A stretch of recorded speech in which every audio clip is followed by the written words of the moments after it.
कभी आपने सोचा है दुनिया में करोड़ों लोग हैं, लेकिन दिल सिर्फ एक ही इंसान पर क्यों आ जाता है?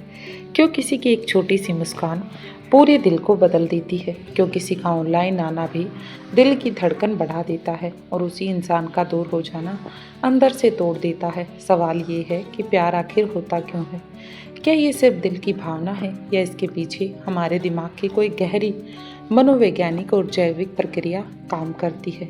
साइकोलॉजी कहती है प्यार अचानक नहीं होता, बल्कि ये दिमाग, भावनाओं और हमारी जिंदगी के अनुभव का एक जटिल खेल होता है। यही कारण है कि कभी कभी हम ऐसे इंसान से प्यार कर बैठते हैं जो शायद हमारे लिए सही नहीं होता, लेकिन फिर भी हमारा दिल नहीं मानता। और कई बार जिसे हम सच में चाहते हैं वही हमारी ज़िंदगी में नहीं रह पाता। सोचिए, क्यों कुछ लोग हमें पहली ही मुलाकात में अच्छे लगने लगते हैं और क्यों कुछ लोग सालों रहने के बाद भी दिल को छू नहीं पाते हैं। असल में प्यार के पीछे कई गहरे साइकोलॉजिकल कारण होते हैं, जिन्हें अगर आप समझ जाएं तो आपको अपनी ज़िंदगी के कई रिश्तों की सच्चाई समझ आने लगेगी। साइकोलॉजी के अनुसार जब हमें किसी से प्यार होता है तो हमारे दिमाग में कुछ खास केमिकल्स रिलीज होते हैं। ये केमिकल्स हमें उस इंसान के साथ खुश, सुरक्षित और जुड़ा हुआ महसूस करते हैं। इसलिए जब हम उस इंसान से बात करते हैं तो एक अजीब सी खुशी महसूस होती है। लेकिन प्यार सिर्फ केमिकल्स का खेल नहीं है, ये तो रियल लाइफ की एक ब्रांड है। प्यार का सबसे गहरा रिश्ता हमारी भावनात्मक ज़रूरतों से भी होता है। हर इंसान के अंदर कहीं ना कहीं समझे जाने की, अपनाए जाने की और ख़ास महसूस करने की इच्छा होती है। हर कोई कुछ स्पेशल बनना चाहता है और जब हमें कोई ऐसा इंसान मिल जाता है जो हमें बिना जज किए समझता है, हमारी बातों को ध्यान से सुनता है और हमारे दर्द को महसूस करता है, तो धीरे धीरे हमारा दिमाग और दिल उसी की तरफ खींचने लगते हैं। यानी सच कहें तो प्यार सिर्फ किसी की खूबसूरती या अट्रैक्शन से नहीं होता। प्यार उस फीलिंग से होता है जहां हमें लगता है कि ये इंसान मुझे समझता है, ये इंसान सच में मुझे प्यार करता है। लेकिन यहाँ एक और दिलचस्प बात है, कई बार हम ऐसे इंसान से प्यार कर बैठते हैं जो हमें बार बार दर्द देता है, जो हमें बार बार परेशान करता है।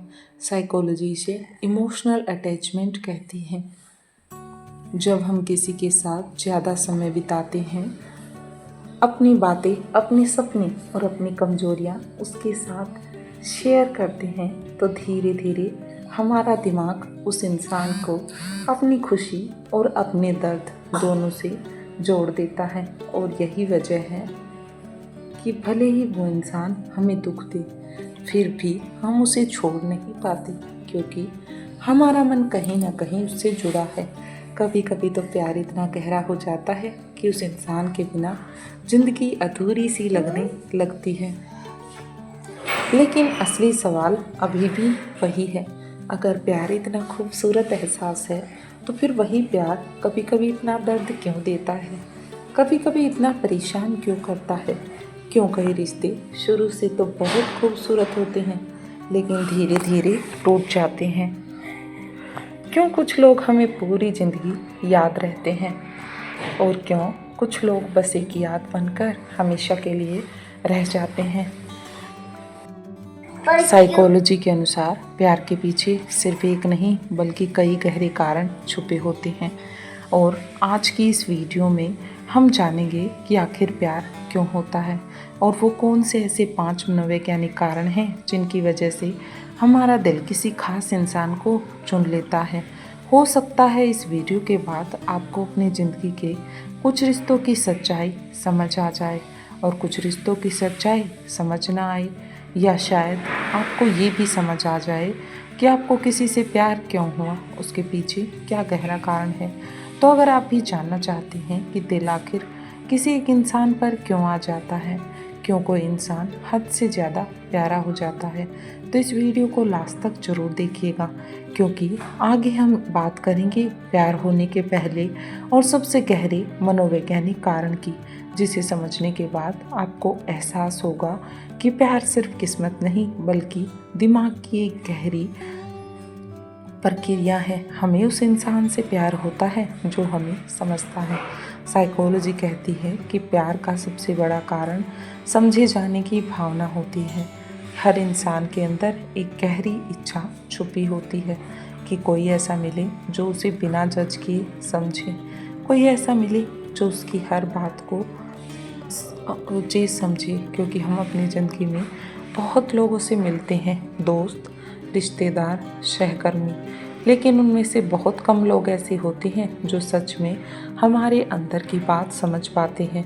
जब हमें कोई ऐसा इंसान मिल जाता है जो हमारी छोटी छोटी बातों को भी समझता है, तो धीरे धीरे दिल उसी की तरफ खिंचने लगता है। लेकिन सोचिए, अगर आप उदास हो और कोई आपसे पूछे भी नहीं कि क्या हुआ, तो आपको कैसा लगेगा? आप कैसा महसूस करेंगे जब सामने वाला आपको इग्नोर कर रहा है? लेकिन अगर कोई सिर्फ आपकी आंखों को देखकर कह दे, तुम ठीक नहीं हो, बताओ क्या हुआ, तो उस पल दिल को एक अलग ही सुकून मिलता है।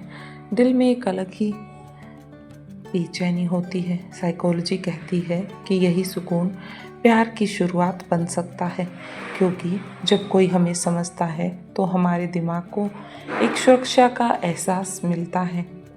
हमें लगता है कि हाँ, यह इंसान मुझे छोड़कर नहीं जाएगा। यही वजह है कि बहुत बार प्यार खूबसूरती से नहीं, समझ से शुरू होता है। आपने अक्सर देखा होगा, कभी कभी कोई इंसान बहुत ज़्यादा आकर्षक नहीं होता, लेकिन फिर भी लोग उससे बहुत गहरा प्यार करने लगते हैं। बहुत गहरा भावनात्मक जुड़ाव उसके साथ होता है। ऐसा क्यों होता है? इसके पीछे क्या कारण छुपा है? क्योंकि वो इंसान उन्हें समझता है, वो उनकी बातें सुनता है, उनकी समस्याओं को हल्के में नहीं लेता, और सबसे ज़रूरी बात, वो उन्हें जज नहीं करता, बार बार भी उनमें कमियां नहीं निकालता। साइकोलॉजी में इसे इमोशनल सेफ्टी कहा जाता है, जहां इंसान एक दूसरे को समझते हैं। जब हमें किसी के साथ ये महसूस होने लगे कि हम उसके सामने अपने असली रूप में रह सकते हैं, हम उसके सामने बिना किसी मुखौटे के रह सकते हैं, तो धीरे धीरे दिल उसी के साथ जुड़ने लगता है। यही कारण है कि कई रिश्ते दोस्ती से शुरू होकर प्यार में बदल जाते हैं, क्योंकि दोस्ती में हम धीरे धीरे एक दूसरे को समझने लगते हैं, एक दूसरे को जानने लगते हैं, और जब समझ गहरी हो जाती है तो वही समझ प्यार का रूप ले लेती है। लेकिन यहाँ एक दिलचस्प बात भी है। कभी कभी हमें लगता है कि सिर्फ वही इंसान हमें समझता है और कोई इंसान हमें नहीं समझता, और फिर हम उस इंसान के साथ भावनात्मक रूप से बहुत ज़्यादा जुड़ जाते हैं। यही वजह है कि अगर वही इंसान हमसे दूर चला जाए तो हमें लगता है जैसे हमारी दुनिया ही खत्म हो गई है। हमारी दुनिया तो जैसे उजड़ ही गई है, क्योंकि हम सिर्फ उस इंसान से नहीं बल्कि उसकी समझ और सुकून से जुड़ चुके होते हैं जो हमें उसके साथ मिलता है। इसलिए साइकोलॉजी कहती है, प्यार का पहला और सबसे गहरा कारण समझे जाने की भावना है।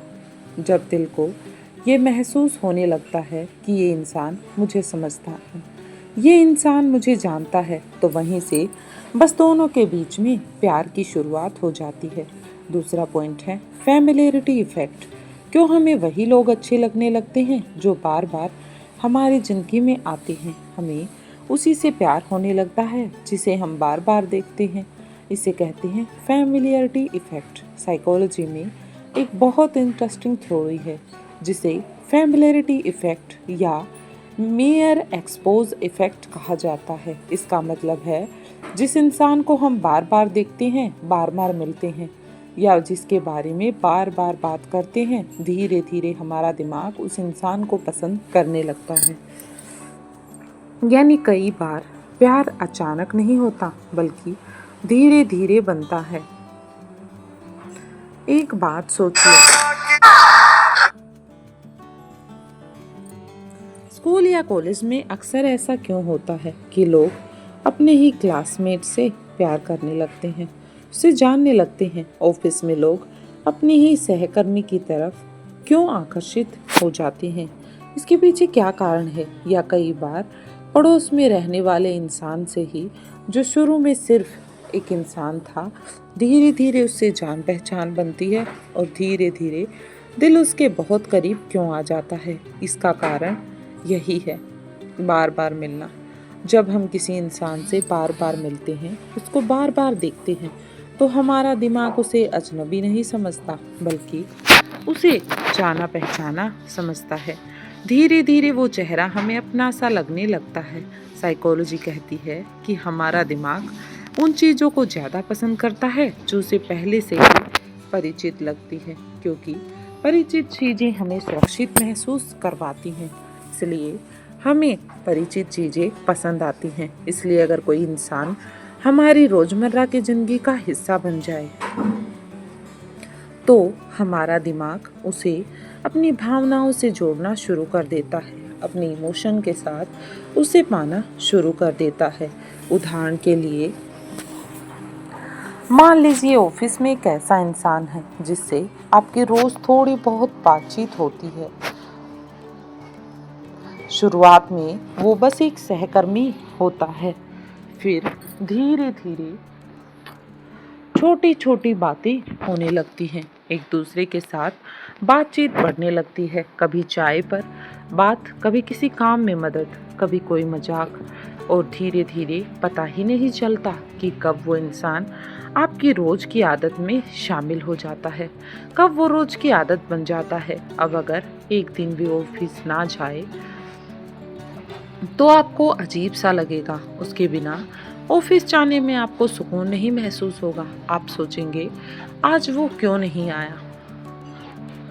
यही वो पल होता है जब हमारा दिमाग उस इंसान को सिर्फ एक जान पहचान नहीं, बल्कि एक खास जगह देने लगता है, एक खास मोमेंट में जानने लगता है, और यही जगह धीरे धीरे प्यार में बदल सकती है।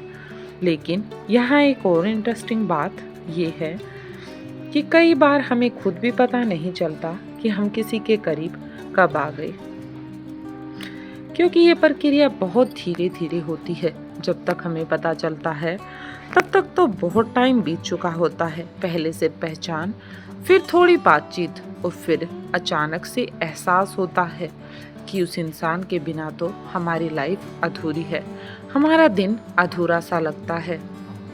हमारी लाइफ में जो कुछ है उसी के कारण है। यही फैमिलियरिटी इफेक्ट की ताकत होता है। लेकिन इसी कारण कभी कभी लोग गलत रिश्तों में भी फंस जाते हैं, गलत रिश्तों के शिकार हो जाते हैं, क्योंकि सिर्फ आदत और बार बार मिलने की वजह से हमें लगता है कि हमें प्यार हो गया है। लेकिन रियलिटी ये नहीं होती। कई बार उसके साथ सिर्फ एक भावनात्मक आदत या जुड़ाव होता है। इसलिए साइकोलॉजी कहती है कि जब भी आप किसी इंसान के साथ ज़्यादा समय बिताना दिल को उसके करीब ले आता है, और यही कारण है कि बहुत सारे रिश्ते दोस्ती से शुरू होकर प्यार में बदल जाते हैं, क्योंकि दोस्ती में हम एक दूसरे को बार बार देखते हैं, समझते हैं और महसूस करते हैं, और फिर धीरे धीरे दिल उसी इंसान को अपना मानने लगता है। तीसरा पॉइंट है, क्यों हमें वही लोग पसंद आते हैं जो हमारे अंदर की कमी को पूरा करते हैं। हमें अक्सर उसी इंसान से प्यार होता है जो हमारी अधूरी भावनाओं को पूरा करता है। साइकोलॉजी कहती है कि इंसान सिर्फ खूबसूरती या अट्रैक्शन से प्यार नहीं करता, बल्कि वो उस इंसान की तरफ खींचता है जो उसके अंदर की किसी कमी को पूरा करता है, जो उसके अंदर की किसी न किसी खूबी को पहचानता है। हर इंसान के अंदर कुछ न कुछ अधूरी भावनाएं होती हैं। किसी को बचपन में पूरा प्यार नहीं मिला, तो किसी को कभी सही तरह से समझा नहीं गया, किसी को हमेशा अकेलापन महसूस हुआ। और जब जिंदगी में अचानक कोई ऐसा इंसान आता है जो उसे पूरी तरह से समझता है, जो उन भावनाओं को भरने लगता है, तो दिल बहुत जल्दी उससे जुड़ जाता है, एक जुड़ाव महसूस करता है। मान लीजिए अगर कोई इंसान अंदर से बहुत अकेला है और उसे कोई ऐसा व्यक्ति मिल जाए जो उसे समय दे, उसकी बात सुने, उसकी बातों को प्रायोरिटी दे, तो उसके लिए वो इंसान बहुत खास बन जाता है, बहुत स्पेशल बन जाता है, क्योंकि उसे लगता है कि अब कोई है जो मुझे समझता है, जो मेरे साथ है। यही वजह है कि कई बार हम किसी ऐसे इंसान से भी प्यार कर बैठते हैं जो शायद हमारी ज़िंदगी के लिए सही नहीं होता, लेकिन फिर भी हम उससे प्यार करते हैं। लेकिन दिल उसे इसलिए चुनता है क्योंकि वो इंसान हमारी किसी गहरी भावनात्मक ज़रूरत को पूरा कर रहा होता है और जिसके कारण हम उससे जुड़े होते हैं। साइकोलॉजी में इसे इमोशनल कंप्लेशन कहा जाता है, यानी हम उस इंसान को चुनते हैं जो हमें अंदर से पूरा महसूस करवाए, जिसके साथ हम अपने आप को पूरा महसूस करें। आपने अक्सर देखा होगा, कभी कभी एक बहुत शांत और सीधा इंसान किसी बहुत आत्मविश्वासी और मजबूत व्यक्तित्व वाले इंसान की तरफ आकर्षित हो जाता है। ऐसा क्यों होता है? इसके पीछे क्या कारण छुपा है? क्योंकि उसे लगता है कि ये इंसान उसकी कमजोरियों को संभाल सकता है। उसी तरह कई बार बहुत मजबूत दिखने वाला लोग भी किसी ऐसे इंसान से प्यार करने लगते हैं जो उन्हें भावनात्मक सुकून देता है, क्योंकि बाहर से मजबूत दिखने वाला इंसान भी अंदर से कहीं न कहीं किसी सहारे की जरूरत महसूस करता है। इसलिए प्यार अक्सर दो ऐसे लोगों के बीच होता है जो एक दूसरे की कमियों को पूरा करते हैं, जो एक दूसरे के कॉम्प्लीमेंट बनते हैं। लेकिन यही बात कभी कभी रिश्तों को जटिल भी बना देती है, क्योंकि अगर रिश्ता सिर्फ भावनात्मक कमी को भरने के लिए बनाया गया है तो वो रिश्ता प्यार को पूरा कर नहीं सकता। जब भी वह कमी थोड़ी कम हो जाती है या जिंदगी बदलने लगती है तो रिश्ते में दूरी भी आने लगती है। इसलिए कई रिश्ते शुरू में बहुत गहरे होते हैं, लेकिन समय के साथ धीरे धीरे कमज़ोर हो जाते हैं, धीरे धीरे कमज़ोर पड़ने लगते हैं, क्योंकि शुरुआत में जो भावनात्मक ज़रूरत थी वही उस रिश्ते की सबसे बड़ी वजह थी। लेकिन इसका मतलब ये नहीं कि ऐसा प्यार गलत है। असल में यह इंसानी स्वभाव है। हम सब अंदर से चाहते हैं कि कोई ऐसा हो जो हमें समझे, संभाले और अधूरा महसूस ना होने दे। तो अगर आपकी लाइफ में भी कोई ऐसा इंसान है जो आपको समझता है, संभालता है और अधूरा महसूस नहीं होने देता है, तो कमेंट बॉक्स में ज़रूर बताएं। और जब कोई ऐसा इंसान मिल जाता है तो दिल खुद ही उसकी तरफ खिंचने लगता है। यही कारण है कि कभी कभी हमें खुद भी समझ नहीं आता कि हम उस इंसान से इतना प्यार क्यों हो गया। असल में प्यार सिर्फ एक भावना नहीं है, प्यार एक जुड़ाव है। ये हमारी अंदर की ज़रूरतों और भावनाओं का मिलन है जो उसके साथ पूरा होना है। और जब दो लोग एक दूसरे की अधूरी भावनाओं को पूरा करने लगते हैं, एक दूसरे के साथ जुड़ाव महसूस करने लगते हैं, तो वही रिश्ता गहरा और गहरा बनता जाता है। चौथा पॉइंट है ब्रेन केमिस्ट्री ऑफ लव। जब प्यार होता है तो दिमाग में क्या होता है? डोपामाइन, ऑक्सीटोसिन का साइकोलॉजी। प्यार सिर्फ दिल में नहीं, दिमाग में भी होता है। Brain chemistry of love. अक्सर लोग कहते हैं प्यार तो दिल से होता है, दिमाग से नहीं होता। लेकिन अगर साइकोलॉजी और साइंस की हम बात करें तो सच ये है कि प्यार सिर्फ दिल में नहीं बल्कि हमारे दिमाग में भी डेवलप होता है। इस टॉपिक पर हम बात करेंगे हमारी नेक्स्ट वीडियो में। मिलते हैं नए टॉपिक के साथ।